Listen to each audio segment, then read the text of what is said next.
Hello and welcome back to my channel. I am Upasana Taneja. So this is lecture 6 of complex analysis. इससे पहले 5 lecture हम already discuss कर चुके हैं जिसमें हम कॉम्प्लेक्स एनालिसिस क्या होती है, कॉम्प्लेक्स नंबर्स क्या होते हैं, पोलर फॉर्म क्या होती है, आर्ग्यूमेंट और उनके examples, okay, nth root of unity, बहुत सब डिस्कस कर चुके हैं उन चीज़ों में. ठीक है. सो आज हम लेक्चर 6 स्टार्ट कर रहे हैं. यहाँ से मेन कॉम्प्लेक्स स्टार्ट होती है. अभी तक हम बहुत बेसिक पढ़ रहे थे. इसमें आता है, फर्स्ट हम स्टार्ट करते हैं functions of a complex variable. ठीक है. तो सबसे पहले आपको पता है रियल में आप फंक्शंस पढ़ते आ रहे हो. फंक्शंस क्या होता है? फंक्शन एक क्या होता है, एक रिलेशन होता है. डोमेन और को डोमेन, जो डोमेन के मेंबर्स को मैप करता है को डोमेन में, ये होता है डोमेन ना. अगर आप रियल में पढ़ते हो, ये क्या है, डोमेन है. ये क्या है, को डोमेन है. और एफ ऑफ एक्स जो निकल के आते हैं वो किस में है, वो क्या आती है, रेंज आती है ना. सो ये सब कुछ हम आपको मेरे चैनल पे वीडियो मिल जाएगी रियल की फंक्शंस के ऊपर. को डोमेन, डोमेन, हर चीज़ मैंने अच्छे से एक्सप्लेन करी है वहाँ पे. सो एक बार आप उसको देख सकते हो. ठीक है. डोमेन निकालना भी सिखाया है मैंने, को डोमेन, रेंज, ये सब कुछ निकालना भी सिखाया है. तो एक बार आप रियल पढ़ोगे, वहाँ पे फंक्शंस क्या है, अगर आपको फंक्शन में कोई भी डाउट है तो वो क्लियर कर सकते हो. आज हम बेसिकली स्टार्ट कर रहे हैं कॉम्प्लेक्स. कॉम्प्लेक्स के लिए यहाँ पे ये जो सेट्स होते थे ना, ये रियल नंबर के होते थे जब हम रियल पढ़ रहे थे. अब हम कॉम्प्लेक्स पढ़ रहे हैं तो हम कॉम्प्लेक्स के नंबर्स के सेट ले रहे हैं. ठीक है. देखिए क्या है, functions of a complex variable. Let S और एस स्टार कोई नॉन एम्प्टी सेट्स हैं कॉम्प्लेक्स वेरिएबल के. ठीक है. वहाँ पे आपने एक्स और वाई लिया था, यहाँ पे हमने क्या ले लिया, एस ले लिया और एस स्टार ले लिया. ये क्या है, कोई दो नॉन एम्प्टी सेट ले लिए. किसके सेट हैं ये, कॉम्प्लेक्स नंबर के सेट हैं दोनों, एस भी और एस स्टार भी. ठीक है. तो हमने क्या ले लिया, एक एफ ले लिया एस से लेके एस स्टार तक. ठीक है. सपोज करो हम जैसे यहाँ बोलते थे कि इसके मेंबर्स हैं एक्स, इसके मेंबर्स हैं वाई, तो हम बोलते थे कि y इज़ इक्वल टू क्या होता है, एफ ऑफ एक्स.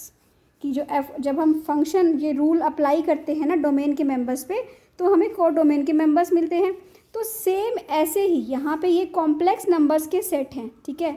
एस में भी क्या है, कॉम्प्लेक्स नंबर्स हैं. इसके कॉम्प्लेक्स नंबर्स को हम बोल देते हैं जेड, और इसको हम क्या बोल देते हैं, ये भी कॉम्प्लेक्स नंबर्स हैं, इनको हम बोल देते हैं डब्ल्यू. ठीक है. तो जब हम ये रूल, ये कोई रूल है, ये कोई मैपिंग है, जब हम ये एस के मेंबर्स पे अप्लाई करते हैं एफ ऑफ जेड, तो हमें क्या मिलता है, एस स्टार के मेंबर्स मिलते हैं, डब्ल्यू मिलते हैं. सो ये क्या है, if there is a rule which assigns to each W in S star for each Z in S star. जो जेड है एस में, for each Z in S, जो एस में जेड हैं वो क्या असाइन कर रहे हैं, डब्ल्यू को असाइन कर रहे हैं एस स्टार में.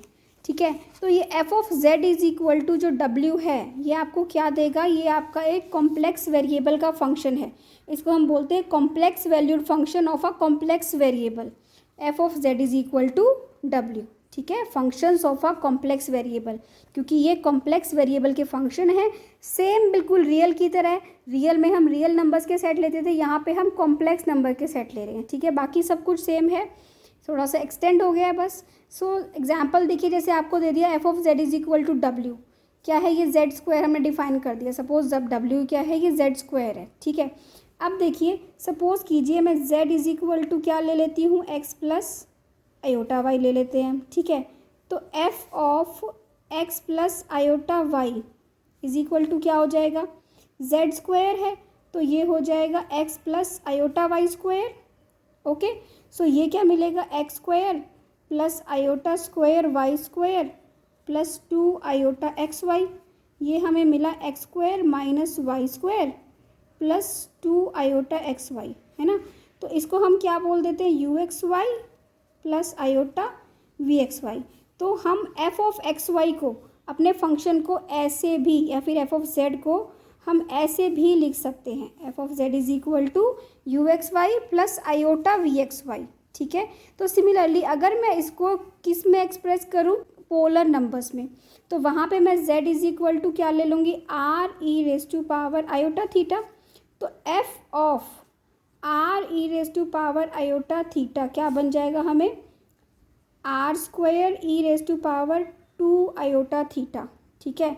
इसको हम क्या बोल देते हैं, यू ऑफ आर थीटा, या फिर इसको एक्सपेंड कर लो पहले, तो क्या हो जाएगा आर स्क्वायर, ये बन जाएगा आपका cos 2 theta plus iota sine 2 theta, ठीक है। E raise to power iota theta is cos theta plus iota sine theta, तो ये हमें मिल गया cos 2 theta plus iota sine 2 theta. अब आप इसको क्या कर लो, सेपरेट कर लो, plus iota v r theta, है ना। यू आर थीटा क्या हो जाएगा आर स्क्वायर कॉस 2 थीटा, और वी आर थीटा क्या हो जाएगा आर स्क्वायर साइन 2 थीटा। तो ऐसे चाहे हम कर रहे हो एक्स प्लस आयोटा वाई वाली फॉर्म में या पोलर फॉर्म में, ये मैंने आपको अच्छे से पहले कुछ लेक्चर्स में एक्सप्लेन किया है ना, कैसे कैसे करते हैं एक्सप्रेस। तो ये this was just an example. ये क्या है इसके आगे, it is called a complex valued function of a complex variable, ठीक है। So f of x plus iota y क्या होता है, दिस होता है। ये क्या होता है, ये होता है। ये हम ऑलरेडी देख चुके हैं कैसे होता है, ठीक है। इसके बाद आपके आती हैं कुछ इम्पॉर्टेंट डेफिनेशंस। क्या है वो डेफिनेशन, अब हम स्टार्ट करते हैं वो डेफिनेशंस। कि लेट कीजिए एस एक नॉन एम्प्टी सेट है, S be a non empty set of complex numbers and let z not belongs to S, ठीक है। जेड नॉट एक कॉम्प्लेक्स नंबर है और आर हम कह देते हैं, आर कोई पॉजिटिव रियल नंबर है। अब बहुत ध्यान से देखिए, इतनी सिंपल डेफिनेशंस हैं ये। जैसे अब हम क्या देख रहे हैं कि सर्कल क्या होता है। सर्कल आपको रियल में पता है, रियल में आप करते हो ना, रियल में सर्कल की डेफिनेशन क्या लेते हो, x square plus y square is equal to r square. जब सेंटर 0 0 होता है वैसे आप क्या लेते हो, x minus a square y minus b square equal to r square. जब सेंटर आपका ए बी पॉइंट होता है ना, तो ये डेफिनेशन होती है सर्कल की, ये होती है। अब यहाँ पे हमारा हम सेंटर किसको लेके चल रहे हैं, इसको ले लेते हैं, एक्स नॉट वाई नॉट को रिप्रेजेंट कर देते हैं कि ये सेंटर है, आर जो है वो रेडियस है। अब देखिए सर्कल क्या होता है, सर्कल देखो ये होता है ना, ये सर्कल है। सिर्फ ये बाउंड्री सर्कल है। जब आप सर्कल की बात कर रहे हो तो इसके अंदर का पोर्शन आप नहीं लेते हो, वो स्फीयर बन जाएगा। तो अगर जो इस बाउंड्री के पॉइंट्स है, इसको हम डिफाइन कैसे करते हैं। अगर मैं ये जेड नॉट ले रही हूँ, ये जेड ले रही हूँ, तो अगर मैं ये कहूँ कि ऐसे पॉइंट्स का सेट, ऐसे पॉइंट्स का सेट जो जिनके लिए z minus z not r होगा, क्योंकि z minus z not r कब होगा, जब सारे पॉइंट्स इसी बाउंड्री पे हो। समझ रहे हो बात को, कि सारे पॉइंट्स कहाँ इसी बाउंड्री पे हैं। अगर यहाँ पे पॉइंट है तो भी क्या होगा, this minus this not equal to r, this minus z not equal to r, this minus z not equal to r. तो अगर सारे पॉइंट्स क्या हो, बाउंड्री पे हो, तो z माइनस जेड नॉट क्या होगा, आर होगा, है ना। तो क्या हम करते हैं, सर्कल को कैसे रिप्रेजेंट करते हैं। ये कह रहा है कि अगर r एक पॉजिटिव रियल नंबर है, z नॉट एक कॉम्प्लेक्स नंबर है, then the set of points z belongs to s। जो कॉम्प्लेक्स नंबर में जो z सेट ऑफ पॉइंट्स हैं, ये वाले z, ये वाले सारे z जो रिप्रेजेंट करते हैं इस वाले सर्कल को, कैसे रिप्रेजेंट करते हैं, इस वाले पॉइंट्स को रिप्रेजेंट करते हैं कि हर जगह पे z minus z not equal to r होना चाहिए। ऐसे जो भी पॉइंट होंगे वो इसी हमेशा इस पे लाइन करेंगे, बाउंड्री पे। तो इसको हम क्या बोलते हैं, सर्कल बोलते हैं, जहाँ पे z माइनस जेड नॉट क्या है, आर है। x plus iota y minus x naught plus iota y naught है ना, ये तो आप इजीली कर लोगे, क्योंकि z क्या होता है, x प्लस आयोटा वाई होता है, z नॉट क्या होता है, x naught plus iota y naught होता है। तो x minus x naught plus iota y minus y naught is equal to r. a plus iota b क्या होता है, under root of a square plus b square. तो under root था तो इसलिए यहाँ पे क्या लग गया, आर स्क्वायर लग गया।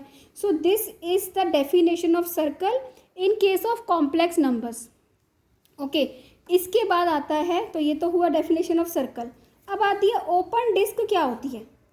अब देखिए ओपन डिस्क क्या होती है, अगर मैं सर्कल के पॉइंट्स ना लेके, इन वाले अब बाउंड्री पॉइंट्स को नहीं लेना, बाउंड्री पॉइंट्स के जो अंदर के सारे पॉइंट्स हैं ना, जितने भी पॉइंट्स हैं, सिर्फ आपने बाउंड्री पॉइंट्स को नहीं लेना। बाउंड्री पॉइंट्स जो भी लोगे तो वो तो सर्कल बना रहे हैं, है ना। जहाँ पे z minus z not equal to r है, तो वहाँ तो सर्कल बन रहा है। पर अगर वो सारे पॉइंट्स, ये वाले, ये सारे points z minus z naught less than r, z माइन जहाँ भी पॉइंट होगा, यहाँ पे अंदर जितने भी पॉइंट होंगे उसके लिए z माइनस जेड नॉट हमेशा लेस देन आर होगा, और ये क्या बनाएंगे, ओपन डिस्क बनाएंगे, ठीक है। तो सिमिलरली आपके पास ऐसे ही, जैसे ये ओपन डिस्क बना, ऐसे ही आपके पास क्या आ जाता है, क्लोज डिस्क आ जाता है। क्लोज डिस्क क्या होती है, क्लोज डिस्क ये हो जाती है, जैसे कि सर्कल क्या था, सर्कल पे सिर्फ बाउंड्री पॉइंट्स थे। ओपन डिस्क क्या हुआ, जिसमें अंदर वाले पॉइंट्स थे सिर्फ। अगर z minus z naught less than equal to r हो, मतलब कि अंदर के पॉइंट्स भी हैं, बाउंड्री पॉइंट्स भी हैं, तो ये क्या बना देते हैं, क्लोज्ड डिस्क बना देते हैं। आगे की कॉम्प्लेक्स पढ़ने के लिए ये छोटे छोटे जो आपके कॉन्सेप्ट्स हैं ये क्लियर होना बहुत ज़रूरी है, ताकि आपको जब आगे पढ़ो तो बहुत ही छोटी छोटी चीज़ें पता हो, क्योंकि ये चीज़ें आगे यूज़ होती हैं, है ना। इसके बाद आता है एन्यूलस। क्या होता है, ओपन एंड क्लोज्ड एन्यूलस। अब एन्यूलस क्या होता है, देखो हमने दो सर्कल बना लिए। एक ये सर्कल है कॉन्सेंट्रिक सर्कल्स R1, एक ले लिया R2, z minus Z1 Z0 equal to R1 R2, ठीक है। अगर क्या है, अगर ये वाले points R1 is less than z minus Z0 R2, मतलब कि जो ये वाले पॉइंट्स हैं, ठीक है, ना तो ये बाउंड्री इंक्लूडेड है ना ये वाली बाउंड्री, कोई बाउंड्री इंक्लूडेड नहीं है। इन दोनों के बीच के जो पॉइंट्स होंगे वो क्या बनाएंगे, एन्यूलस बनाएंगे, उसको हम ओपन एन्यूलस बोलेंगे, ठीक है। पर अगर हम क्या करें, सारे पॉइंट्स इंक्लूड कर लें, R1 मतलब कि वो वाले जो R1 से बड़े, ये वाले बाउंड्री पॉइंट्स भी इंक्लूड कर लें और ये बाउंड्री पॉइंट्स भी इंक्लूड कर लें, फिर और बीच के तो सारे हैं ही हैं, है ना। अगर बाउंड्री वाले दोनों इंक्लूड नहीं हैं तो ओपन एन्यूलस बनता है। पर अगर हम क्या करें, बाउंड्री वाले भी इंक्लूड कर ले और ये वाले सारे भी कर ले, तो क्या बनता है, क्लोज्ड एन्यूलस बनता है, ठीक है। तो ये हुआ ओपन एंड क्लोज्ड एन्यूलस। तो आज के लेक्चर में हम इतना ही पढ़ेंगे। इसके बाद नेक्स्ट लेक्चर में जो 7th लेक्चर आएगा उसमें हम अब डेफिनेशन स्टार्ट करेंगे कि नेबरहुड क्या होता है।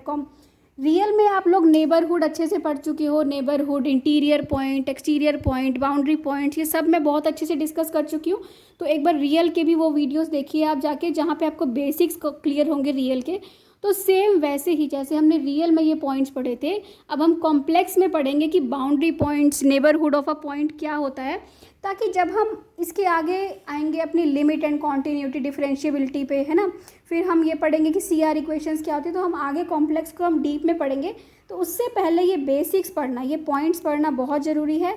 तो एक बार इस वीडियो के बाद हम नेक्स्ट में स्टडी करेंगे नेबरहुड क्या होता है, इंटीरियर, एक्सटीरियर। ये वीडियो बहुत टाइम के बाद आ रही है, ओके। 5 लेक्चर्स हम बहुत पहले डिस्कस कर चुके हैं, तो अब हम ये स्टार्ट कर रहे हैं कि डेफिनेशंस, इसके बाद हम आगे कॉम्प्लेक्स को कंटिन्यू करेंगे और जो है वो सारा पढ़ेंगे।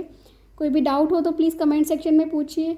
अगर अच्छा लगे तो प्लीज़ अपने फ्रेंड्स के साथ शेयर कीजिए, वीडियो को लाइक करो, सब्सक्राइब करो, and thank you so much for watching. Bye bye.